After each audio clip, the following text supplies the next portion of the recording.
Бул 1 май райондук соттун аймагын милициялар киребеште текшерип өткөзүү пунктунда милициялар кайтарат. Андан тышкары аймактын бардыгы ичин, сыртынан жана соттук залдарда бардык тең сот аткаруучулар коопсуздугун камсыз кылабыз.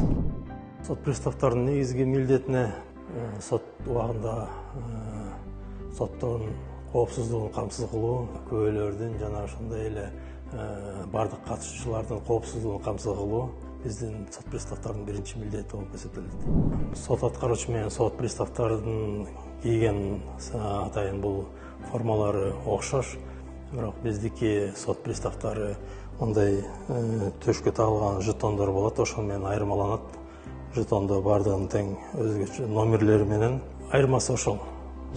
Кызматтык милдеттерде биздики ушул коопсуздукту камсыз кылуу, андан тышкары соттун мажбурлап алып келип берүү боюнча токтом чыгарган токтомун аткаруу биздин милдетибиз. Аткаруучулардыкы, алардыкы жумуштары башкача, алардын укуктары дагы көбүрөөк сот приставдарына караганда. Сот приставдары мажбурлап алып келүү боюнча Кыргыз Республикасынын Жогорку сотуна каршы сот департаментинин 16 январдагы 2019 жылкы номер 9 буйруктун негизинде мажбурлап алып келүү боюнча иштерди аткарабыз. Ал соттордун сотко келбей жаткан жанагы айыпталуучу же күбө болобу, жабырлануучу болобу, ошолор сотко келбей койгон учурларда сот бизге токтом чыгарып берет мажбурлап алып келүү боюнча. Анан биздин сот приставдары атайын каражаттарды тагынып, атайын автоунаа бар бизге берилген, ошолор менен барып туруп, даректерине барып издеп таап, мажбурлап алып келишет. Бул 1 май районунда абдан көп токтомдор түшөт. Ошонун түшкөн токтомдордун 80% толук аткарылат. Калган пайыздар бул ар кандай себептер менен ооруп калышат же болбосо чет мамлекеттерге чыгып кетишет. Ошондой бир убактарда эле келбей калбаса, калган 80%дан ашыгы толук аткарылат, мажбурлап алып келинет.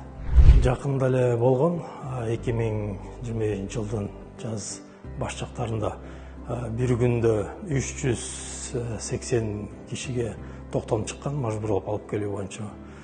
Ошонун Бишкек шаары жана башка региондордун баарынан биригип 200 кишини биз мажбурлап камсыз кылып бергенбиз мажбуриятинде. Бул процесс убагында ар кандай окуялар болот. Кээ бир айыпталуучулар өздөрүнө кол салып жүргөн убактылар болот. Андай убактарда болгон. Биз алдын ала ошолорду коопсуздугун камсыз кылганбыз. Эгер мындай камеранын ичинен болгон андай учурлар, өзүнө кол салып муздаган аракет кылып, айыпталуучу өзүнө кол салган убактылар болгон. Ал учурларда ошол конвойлор кирип убактысында убагы менен колун кармап, суицид аткарганга жол беришкен жок. Сот отурумунда болот, сотко сыйлабастык көргөзгөн учурлар андай көп эле болот.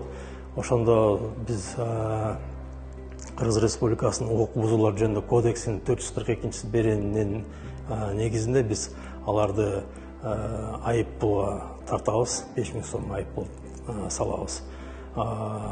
Ошол протокол түзүү боюнча бизге тапшырма берилгенден бери 1 май району 6 протокол түздүк. Ошонун